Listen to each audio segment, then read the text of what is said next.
Hi folks, and welcome back to Yorkshire Railway, and welcome back to another model railway review. Today is quite a special day, so I've been waiting very patiently from the good folks down at Rails of Sheffield to get these in stock, and it is none other than Accurascales Class 60. So I've taken the plastic wrap off just for filming purposes, because all it does is reflect myself, and yeah, nobody wants to see that at the minute because it is very, very hot here in the UK at the minute, and it's like an oven here in the shed. So yeah, I'm absolutely very sweaty. Yeah, not that you really need to know that, but yeah, it's very, very hot. But yeah, box-wise, let's sort of get that off the bat. Certainly compared to a lot of Accurascale exclusives, obviously this is through Rails of Sheffield, but yeah, it's a little bit on the basic side, I'm not going to lie. I've heard good things about the exclusive boxes, and certainly from the actual Accurascale Direct, the exclusives are pretty good. This little bit basic. I've heard that it's something to do with it's actually Rails of Sheffield packaging. But yeah, I was hoping for a little bit more. Not that I dislike it, I think it looks very nice, but it's pretty much just a blue version of the standard sort of charcoal grey colour Accurascale box. But anyway, enough of that. As you can tell, I have gone for the Rails of Sheffield exclusive British Steel livery. So this is the Brush Electrical Machines Brush Traction BR Class 60 60033 T Steel Express, and obviously it's in double O gauge. Not only that, I've got the sound fitted version, so yeah, I'm really excited to look at that. Also, there's a little bit of a hint, so if you did want one for yourself, it's code ACC3035 DCC, and you can see British Steel blue. Era 9 looks absolutely stunning on the picture, and yeah, as you can see, we've got the sound logo here, and then we've got the one on the top as well. So yeah, lock sound decoder from ESU. So yeah, it should be pretty good. Now, I've had enough of looking at this through the box. I haven't actually seen it. I've literally come straight from the shop, and yeah, I want to see my new toy. So without further ado, we've got a little pack here. So let's have a look at what we've got. If I can get them out, it's quite tight.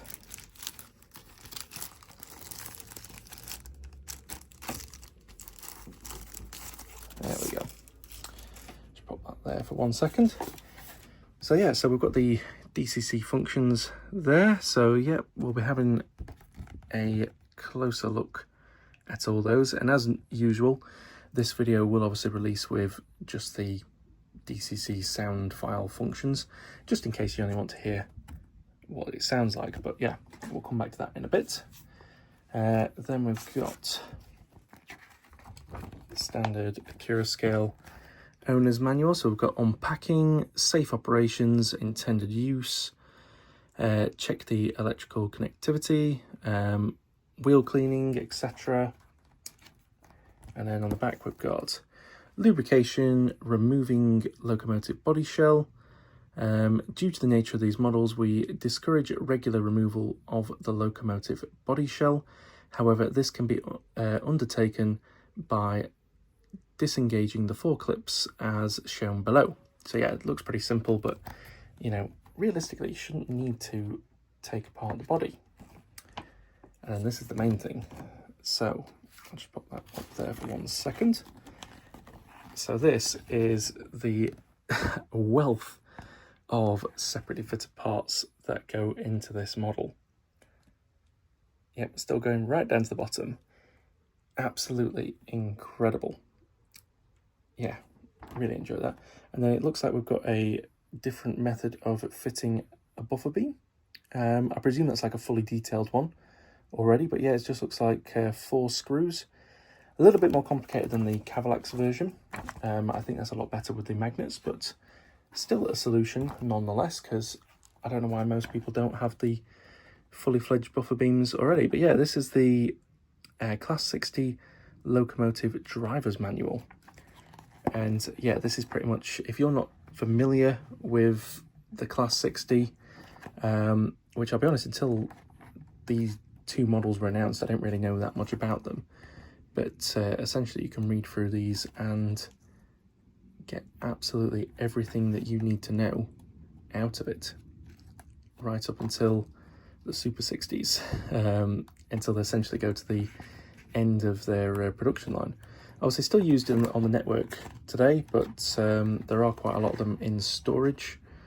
I think it's if you drive, it's near Trowell in Nottingham, the DB works down there. You can sort of go over the dual carriageway down there, and you can sort of go over the bridge, and if you're in pretty much a high up car, or realistically a van or a lorry, you can have a quick glance at the depot there, and you'll see it's quite a sad sight. There's quite a lot of the old EWS 60s, and they're all just essentially rotting in sidings, waiting to be refurbed one day, hopefully. But sadly, I think a lot of them are just going to be cannibalized to keep the current 60s going. And then here, yeah, we've got the range that's come out in run 1. So we've got 60001, right through for a variety of liveries. So we've got Loads Hall, we've got Transrail Triple Grey, we've got GBRF, DCR Rail, we've got Rail Freight Metals, EWS, Mainline Triple Grey, Rail Freight Triple Grey, DB Red, and then of course the one I have at the bottom, which is the EWS Blue, the British Steel Blue. So yeah, that's quite cool. And again, we've still not got the model out of the box yet. We've been going 7 minutes and we still haven't got it out of the box. So yeah, without further ado, blimey, it's a weighty model. Let's see,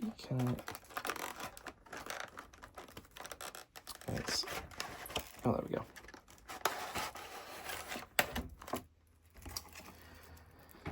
So of course we've got the little sign. You must read this instruction on the reverse of this card before operating your model. And that essentially just tells you what you need to do with the decoder for whatever decoder you're using. Obviously this is already sound fitted, so I shouldn't have to do anything with this. But here we go. So yeah, here are the pre-fitted buffer beams. So you can see those in there. Yeah, look pretty nice. There's some separately fitted parts as well that you can fit onto this one, should you wish. I'll pop them to one side. And then we also have some etched metal nameplates. There you go, T Steel Express. Absolutely fantastic to see. I've got two, obviously, for one for both sides. Here we go. Let's get the model out before I die of sweating to death.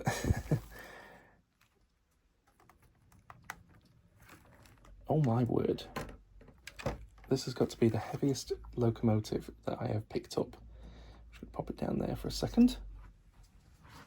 I'll move the packaging over here. So there's a lot of foam in place on the clamshell just to keep it all locked in. But yeah, wow, where do we begin? One thing to note, the colour. The colour is absolutely spectacular. Yeah, really, really like that. Really crisp lettering. I mean, I expect nothing less from Accurascale. The British Steel logo there, absolutely. So sections, plates and commercial steels, British Steel, S. Yeah, looks absolutely stunning. Then you've got the EWS logo at the front. Little electrical warning lines on there. Then you've got the cant line up at the top. Looks really, really nice and crisp. I like the yellow banding at the bottom as well. Really, really ties it in quite nicely. There is down here, I don't know. It's not paint bleed, but I can't. Can you see that little bit of blue blob about here? That is some form.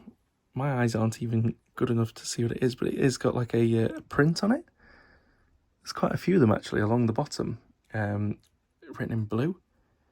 Yeah, absolutely incredible. Obviously, we'll look at the underframe detail as well. So we've got the steps nicely picked out there. So the suspension springs or something, I don't know, anything on the bogies is really nice. Then we've got the fuel tank with the gauges just behind my thumb there. Looks really, really nice. Really, really stunning. Obviously moving on to the top, we've got really, really nice etched panels on there. They look fantastic. And then we've got the exhaust manifold there as well. The horns looking really, really nice. Yeah, it just looks fantastic. One thing to note that I didn't see in the accessory bag is black couplings. So they supply them with the new clear couplings that they're clearly going with. But yeah, I didn't see any black couplings in the accessory bag, so it is a bit of a shame that they haven't chucked those in, because obviously not everyone's going to like these. I'm still a bit on the fence with them. I can see where they're going with them, but they're not that invisible really.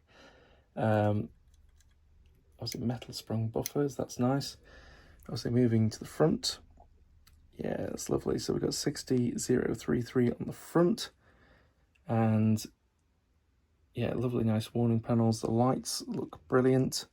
Obviously really nice glazing on there.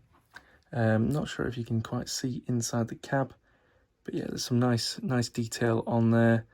Yeah, I don't know, I think the Cavalex one's a little bit more on the detailed side, but again, I'm not disappointed with this, not one bit. And certainly one thing I can say, the weight is hefty. Really, it's incredibly hefty. Yeah, I can't wait to see this on the track. So what I'm going to do is I'm going to get it down onto the rolling road. This being DCC sound fitted already, I can get it down onto the rolling road and we'll essentially take a look at the whole features. So we'll have a look at the lights, we'll have a look at what it's like straight out of the box, then I'll set it running in and we'll come back and we'll do a proper load test. So yeah, it should be nice and fun. Okay, so we've got the lovely Accurascale Class 60 onto the rolling road, and I think first things first, let's just see if it has actually got power going to it. So I'm going to flick the headlights on. I know you'll probably not be able to see it, but yep, we've got headlights and we've got taillights. Brilliant. Let's up the power and see how it is on speed step 1.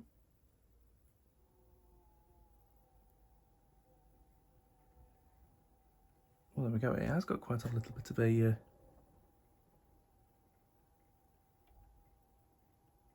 grunt. I don't really know if you can anybody hear that?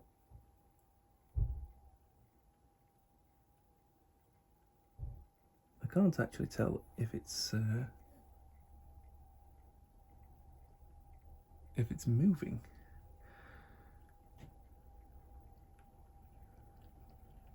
Oh yep, there is movement there.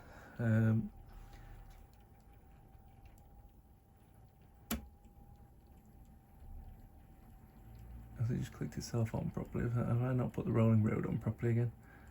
Let me turn it back down into 1, let's see.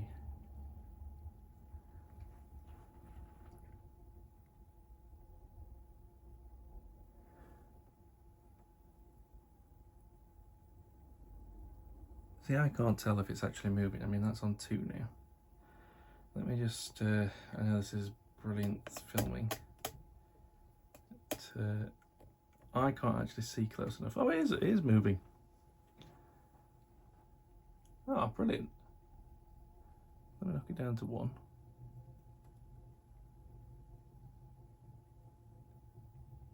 That is incredibly slow. I'm actually, I can't wait to see this on the track. Yeah, so this is obviously speed step 1. Take it up to 10.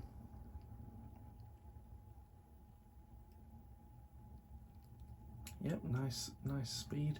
And like the 60s weren't very fast anyway, so yeah, it looks like it's going to be a nice controlled slow locomotive and look the part. Yeah, that looks pretty decent. Let's take it to 50. Oh, there we go. It's got a bit of grunt in it as well. That's really nice to see.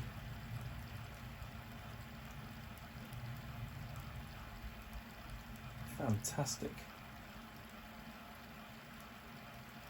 So yeah, so what? Well, we may as well, let's have a look in reverse first.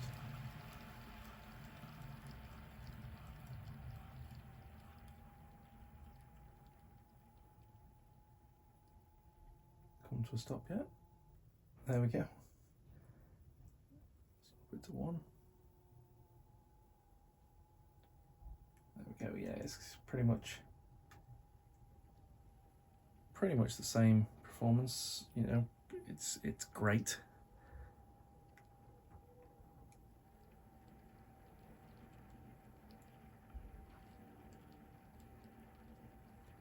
Yeah, nice and controlled.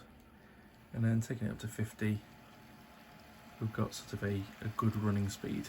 I think someone correct me if I'm wrong, but I think, is it the 60s are only, the max speed they can go is 60 miles an hour, so they're not very fast for a vehicle, but obviously have the heft to move stuff. So yeah, it's pretty good to see. But yeah, so what I'm going to do now is I'm going to let the Class 60 have a nice run in. So it's going to be 30 minutes in either direction. Put it back so you can see the 60. Yeah, so we'll do 30 minutes in either direction, and then what we'll do is we'll then pop it down onto the track and give it a proper test with some rolling stock, which, as you know, I've been collecting a lot of steel carriers in preparation for this loco to come. So yeah, it should look pretty decent. So yeah, stay tuned.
Okay, so I thought just before I run it in, what might be nice is to see the lighting cluster that this locomotive offers. So what I'm probably going to do just for now, I'll flick the lights off in just a second. So let me just reach behind me. There we go. I pressed a button and I don't know why it keeps on hissing at me. But anyway, we'll gloss over. Right, cab lights. They look fantastic. Give a better illumination of the cab. And then we've got radiator room. That actually looks really fantastic lit up. You get to see the wealth of detail that's in there. Looks fantastic. Again, this unruly beast will not be tamed. Right, okay. So 0, 0, and 1. There we go. And desk lights. 26.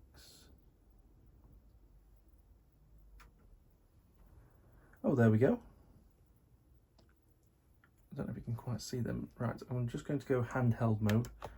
So apologies for the bad filming, but if it can focus. They're actually quite bright panels. I mean, they almost illuminate the whole cab with just the desk panels, which is pretty fantastic. Right, what I'm going to do is I'm going to set you down on the track a good distance away. Here we look. Right. Balance, brilliant. Prepare to be blind. Hey. There we go, we've just got you in focus.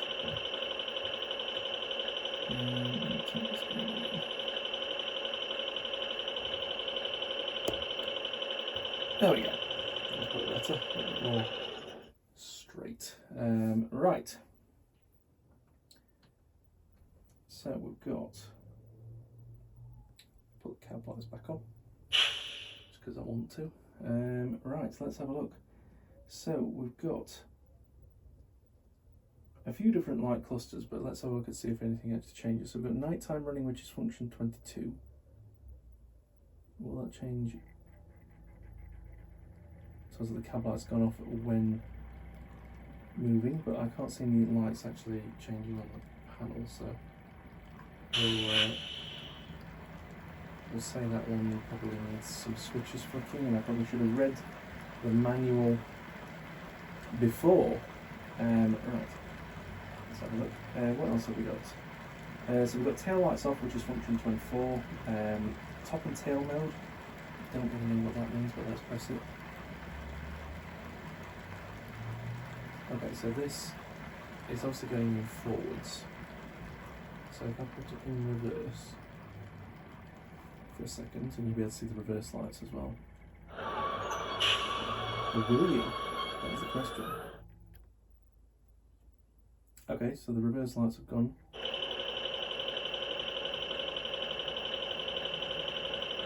No difference. Absolutely no difference. Okay, so let's turn that light off. Yeah, again, the thing keeps doing things in there. I don't really know what it wants. So I've done desk lights. Yard light. Let's have a look at the yard light.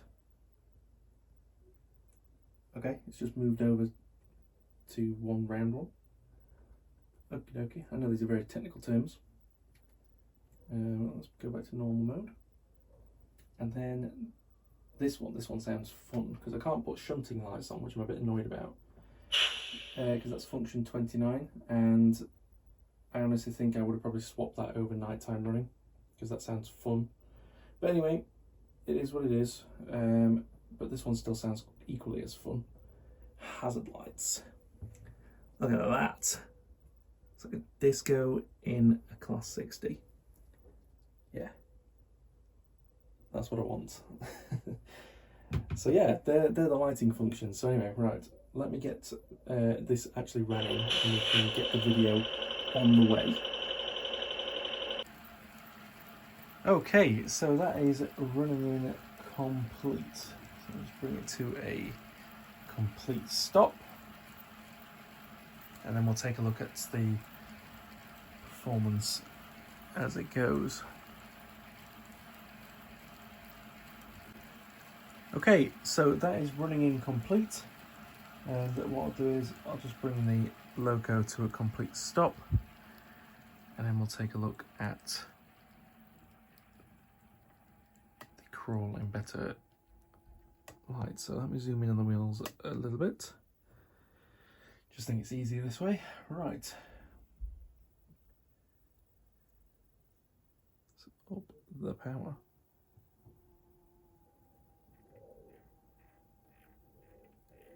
There we go, it's turning.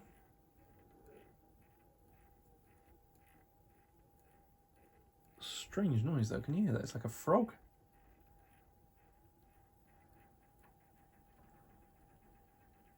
I think it's actually one of the rolling roads, but yeah, doesn't sound brilliant. What we're on, speed's at 7 on that, I'll just knock it down a bit. It's a really impressive crawl. I'm going to up it now to 20.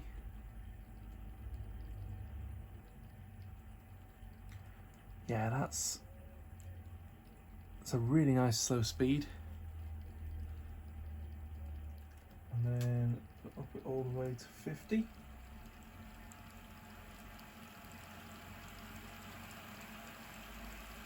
Yeah, really, really nice there. And dropping it back down, we'll pop it in reverse.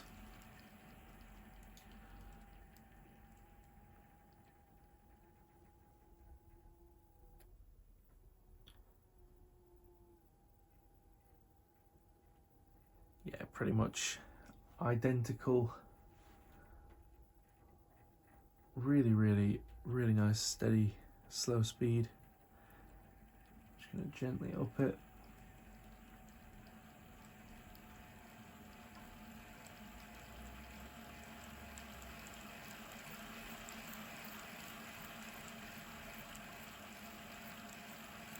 Yeah, really, really nice running speed. Yeah, I do have to say the gearing is probably really, really well done on this. It's definitely well done.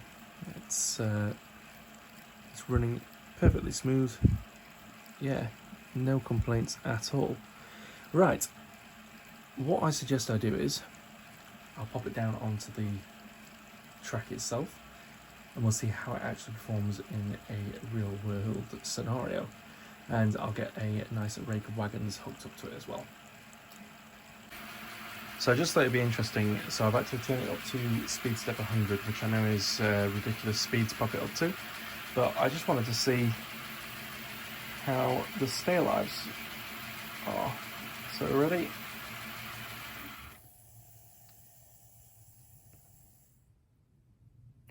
That lasted about 5 seconds. So not brilliant. I mean, we'll see how it is. I've noticed the longer they're running for, the more they seem to get charged up. But yeah, not particularly great. I mean, don't get me wrong. This is a Coco, so it shouldn't have any issue going over points. But it's mainly dirty track really that I'm thinking of. But let's face it, I mean, if you've got 4 or 5 seconds of dirty track, you really need to clean your track. So is it really that detrimental? Probably not. Okay, so we have the Class 60 down onto the track, and as you can see just behind it, I've hooked it up to a rather nice rake of wagons. So as I said in a previous video, I'll just spin you around. As you can see, I've been collecting over the past year and a bit really, more or less since the Accurascale Class 60 was announced, steel carriers.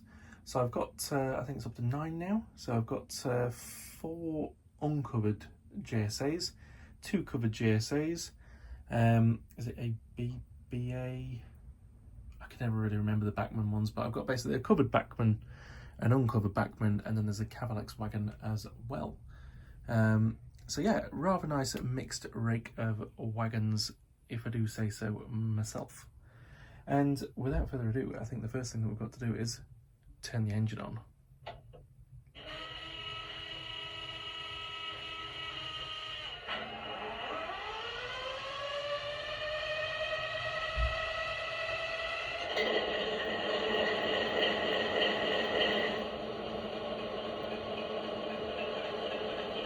Nice stuff.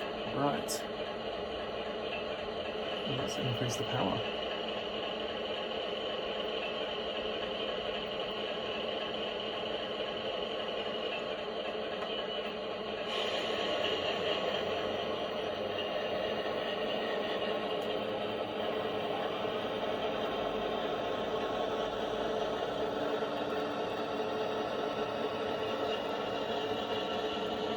I think we'll go for speed step 50 just to make sure this isn't going to take too long.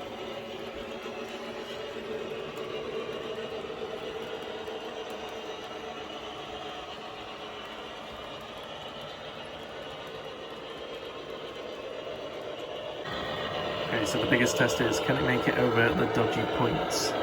Most Cocos don't. And lo and behold, this one has done it. I think if I had to have a suspicion that it's just the sheer weight of this that's actually just kept it planted to the track. So yeah, maybe it is true what they say, a hefty loco is a well-run loco. I'm still not convinced on the clear couplings. I can see the vision, but yeah, just not fully convinced. I think it's because they're not sort of like readily available to buy. Because like, I mean, from this distance, I will admit you can barely see it. You just see the black hook. But obviously I can see the couplings on every wagon, so it just doesn't really work at the minute. I think long run, yeah, I can see the vision. You know, running along here, it's not really that noticeable. Up close it is. I'd definitely say, like, you know, when it comes around the front end, I can definitely tell. But yeah, from afar, 100%. And I certainly imagine, like, at exhibitions, this will really play into a good feature. But yeah, I just think they need to be readily available. That second run around, no problem. It does look absolutely stunning, this thing. Truly stunning. The vividness is just so unlike anything else that I have in my collection. Yeah, I'll be honest, I really like it. It's fantastic. I'm going to do a full breakdown of this versus the Cavalex, but I'll just flip around just to show you the Cavalex one in case you haven't seen it, but it's just hidden over here. This is still currently DC only, and I don't think it's fair popping this up in terms of a performance against this one, just because this has already got, you know, DCC Sound. So, and I've heard the sound files for this. They are incredible. So what I want to do is I want to upgrade this, and then I'll do a proper comparison video to basically see what is it you're getting for. Because I'll be honest, there are a fair few out there that are still champions for DC models, and there's nothing wrong with that at all. But through talking to a lot of manufacturers at exhibitions, there is a consensus basically that DCC Sound is essentially the first point of call what can we do on DCC with this logo? So they designed the whole thing, all the electronics around that, and then DC is now an afterthought. And obviously it works, but as I've found with my aging Hornby controllers, that you can see there, they're just simply not good enough for the modern loco. And really, to truly get a model's performance, it's time to convert to digital. It's just the fact, really. You get so much more out of it. Granted, yeah, some people don't like it that it takes away from the controlling side of things, which I can get, but, you know, I have the NC power cap here. I've still got the knob to control it, or the wheel, which is exactly the same as me doing that, but I can do it on this. So yeah, it's no different in my eyes. It's just the fact that, you know, you get this lovely suite of sound, which is quieting down because I've just done that with the wheel and it doesn't actually know what it's doing. It'll sort itself out in a second. But yeah, you know, some people don't like sound, and I get that.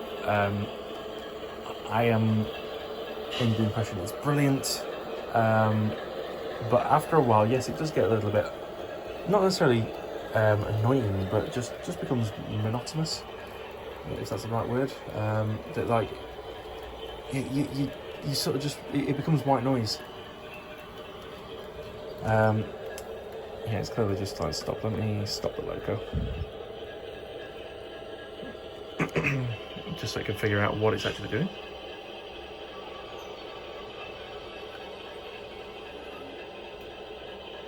And then we'll increase back to 50.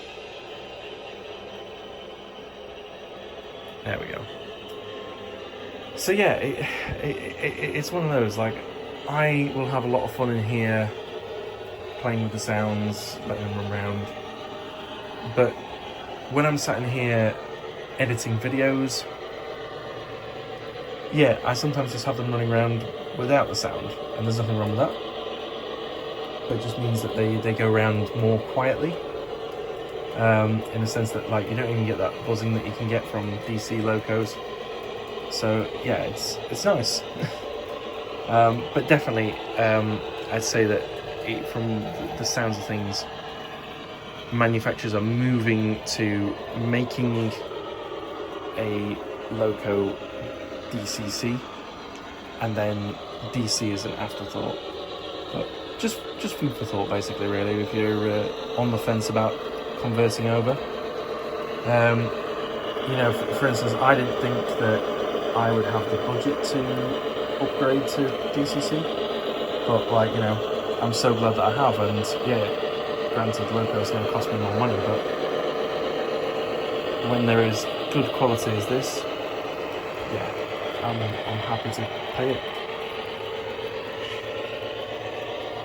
But yeah, that's enough of me rambling on. I think what we'll do is I'll settle in now to getting some running shots.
by magnets.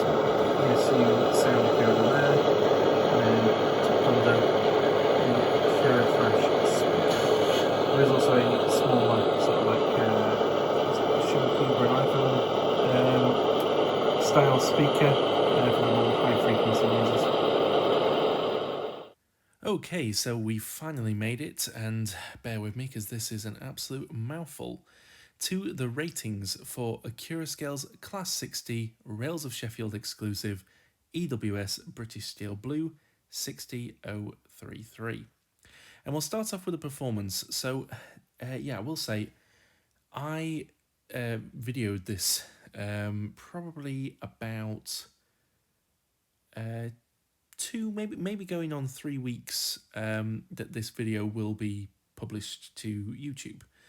So I've had a lot of time since then because if you didn't know, I ended up with no internet for a while, and then I've also been on holiday for a week. So yeah, I've had it will be about 3 weeks then of probably more than that. I think it's about a month of no uploading. So I do apologise about that. But anyway, so I've had a lot of time to have a play with this and get a really good feel for it. And yeah, performance-wise, I'm awarding it 4.8 stars. Now, it would be 5-star performance because, again, I've had no derailments. It's that heavy that it's just planted on the track, even on my dodgy, unpinned down, curved pico points. Hasn't derailed whatsoever. But yeah, the one thing that has developed, and I've seen quite a bit of this on the online forums, as well as various videos that I've also seen on YouTube, is that it has developed a engine full of budgies. And if you're not too familiar, or yours isn't doing this, essentially there is a bit of a squeak that sounds like a budgie cage with quite a lot of budgies in it, and it's just this weird little squeak that just sort of continues. And I'd say it's more at a slower speed than it is at a faster prototypical running speed. But yeah, it's very annoying. So yeah, I'm not really too sure what's causing that. I've obviously just seen that some of the people are suffering with it as well. I've seen a few different possible causes that people are suggesting, but yeah, it nothing concrete, and I haven't heard anything or seen anything proper concrete on that, so I'm not really too sure. I am planning on getting in touch with Accurascale to see what their thoughts are on it, but as of yet, I haven't done that, and I will be doing it in the coming weeks. So that's the reason that I'm awarding it 4.8 stars and not the full 5 stars. Detail-wise, though, again, like the Cavalix version of the Class 60, this is an absolutely stunning model. Plenty of separately fitted parts. The moulding is really crisp. And I would say I awarded that one 5 stars, and I'm awarding this one 5 stars as well because it is stunning. There are certain aspects that I prefer on this model, but there's also different aspects of certain components that I prefer on the Cavalix. So yeah, it's a very mixed bag, but overall they are absolutely stunning models. And again, the livery. The livery is really, really well done. The amount of printing that is on this particular model is fantastic. The cab, again, very, very well done. It's just a really, really well designed livery, and it's been flawlessly applicated. So yeah, 5 stars for the livery. Quality, again, I'm awarding it 4.5 stars. I was gonna stick it at 4.8 just because of the squeak, but it's there is a little bit of a grunt from the motor that you can sort of hear when the sound's not on. But again, I'm taking it into the whole as the actual model. As I said in the sort of sound file breakdown, if you haven't watched that already, but of course it's obviously in this video as well. My thoughts on the sounds is very similar to the Class 50 in that, yeah, they're flawlessly done. They're really, really well recorded, and they sound really crisp when they're coming out of the speakers. But it's the variety that I think is lacking as such. It's all well and good having, I think there's is there 5 or 6 different horns on this, which is great. But for me personally, I do like the ones that you sort of get on the steam locomotives, where you can have like the drivers might just say something or something that just make you feel that bit more that there is a little tiny person inside this driving it round my layout and not just a machine that I am controlling. But I don't know if it's just me that feels this way, but certainly I do think that the diesels need a little bit more love in the novelty sounds. Certainly the actual mechanical sounds is absolutely fantastic. I just think it needs that little bit extra added to it, really. Because say the buck jumper has got quite a lot of unique sounds, and I just think that the diesels are lacking just that little bit. And then value. The value, I can't really fault this because I've put it at 5 stars. So obviously this version is, I think is it £25 or £30 cheaper than the Cavalix version. I think pretty much you're getting a very similar quality in terms of the locomotive. Obviously I can't comment for the sound because I haven't got the Cavalix sound decoder added to my one yet. I plan to get it once it's released. I'm just waiting for that to come into stock at my local model shop, and I will be adding that, and that's when I'll do the full comparison breakdown. But until then, I'm not really going to comment on anything to do with the sounds other than what I have heard. They are pretty decent, but I want to have them both available to me so that I can see what are we actually getting on the Cavalix that's costing that 25-30 quid extra. It's for me at the moment, that's a mystery, but again, the Cavalix is a very stunning looking model, as is this one. It's going to be very tough to choose over looks what's actually better.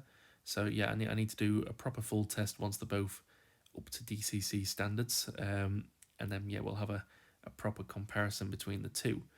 But other than that, I think the value for this is absolutely fantastic. So it's if I remember rightly, it's £169.99 for the DC ready version, and then it's £269.99 for the DCC Sound fitted version, which has obviously got the Hall sensors already installed. It's got the Accurascale speaker installed, as well as obviously the Sugar Cube speaker that comes as standard pre-fitted. And then obviously you get the sound chip. Now a lot of people goes, oh, these chips don't cost a lot. Why are we paying like £100 extra? Well, obviously you've got to take into account that there is a team of people that are working to record the sounds, and then obviously they need paying, and then you've also got a team of people that will have to edit the sounds so that they can get these short little clips of sound so that they can put it all together, put it onto the chip, so that you get this seamless model when you're running it around and it sounds like the real thing. So I don't think that the actual like £100 extra you pay for the sound chips is bad money at all. I think if anything, that's really good value for money, depending on how long it takes to record these things. I used to do film and media at university. I did it for a couple of years, but then realised it just wasn't the path for me. But I really, really liked the sound recording, and can really appreciate the time and effort it actually takes to record sounds for anything, whether that be film, TV, or in this case a model train. So it's definitely, I think, worth the money. And that gets us to the overall rating of 4.86 stars out of 5. So an absolutely fantastic model by Accurascale. I think they've done a fantastic job. The only thing I would have criticism of is that all the models aren't released at the same time. It's only a slight niggle, but I saw a lot of people playing with their Class 60s if you were on analog. But obviously, as for the sound fitter versions, it was another sort of I think it was another 2-3 week wait, which I know is not a lot to wait, but I think it'd be better if you could release them all at once. But that's just me nitpicking. Again, not nitpicking the model, it's just me being impatient and wanting it. But again, I'm just a man and an opinion on the internet. So you don't have to take it as gospel or agree or disagree. You can just leave it. But you know, it is what it is. But yes, an absolutely fantastic model by Accurascale, and I'm really now looking forward to getting the Cavalix version up to the DCC Sound fitted version. That way I can do a proper comparison test and see basically which is the definitive Class 60. I'd really like to get a Hornby one as well, but I'm not making any promises just because I'm refusing to pay the new price for the sound fitted version of the Hornby because it's such an old tooled model. So yeah, I'm not paying full price for it. If by any chance, say we get to Christmas and one drops into like the Christmas/New Year sales, yeah, it might be something that I pick up early next year and then do a proper 3-way battle. But yeah, for now, I think it's just going to stick to the two new kids on the block. But yeah, if you're looking forward to that, you know, stay tuned for future videos. And if you've enjoyed this video, definitely hit the thumbs up button. I would love that if you can. Really shows the support for the video if you're enjoying it. If you have got a Accurascale Class 60, I would like to know in the comments down below as well, what version have you got? Have you got the DC version? Have you got a DCC Sound? Which livery option have you gone for? And just in this last week, they've released Run 2 for pre-order. So yeah, has anybody ordered a pre-order version? I, for one, have had a cheeky one put down because it's not coming out to the back end of next year. So I've put down a cheeky order for the DB Cargo Puma Energy version. Yeah, just seemed really something different to me. So yeah, I couldn't resist. So yeah, I'd be really interested to know if anybody else has ordered anything from Run 2. And that is all from me today, guys. If you have enjoyed the video as well, don't forget to hit the subscribe button if you haven't already. I've noticed quite a lot of people are watching but not subscribed. So yeah, it'd be a massive help if you could do that if you're enjoying the content. It's free to do so, but it massively helps my channel out and helps us grow. And yeah, there's a few exciting announcements that should hopefully be coming in the next month or so. So yeah, definitely stay tuned for the channel if you want to catch those, as well as we've got a few new models on the way. I'm still awaiting my Class 89 Badger by Accurascale. I know they've the DC versions of those have released. I'm just waiting for my sound fitted version to hit the shops and Rails of Sheffield to send that out to me. So yeah, that's an exciting one that'll be on the way, as well as, who knows, you know, there might be some exciting new bits in there as well. I've got a couple of locos actually that haven't had reviews published as of yet, so I've still got to edit those videos as well. So that's to come. And I've got my exciting, well, I think it's exciting video anyway, of my trip to Switzerland. So it's quite a long video and it's taking a while to edit. So yeah, it's not going to be out for a few weeks yet, at least, but hopefully you can get hyped up for that. And yeah, we'll be able to look at some trains on the continent of Europe.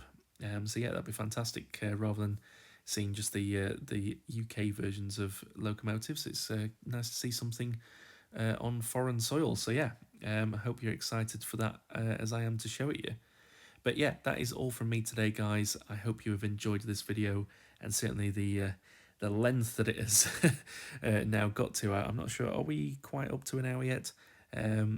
Very nearly, but yeah, I hope if anyone has got this far that you have enjoyed the video, and I will catch you in the next one. So take care, everybody, and bye-bye.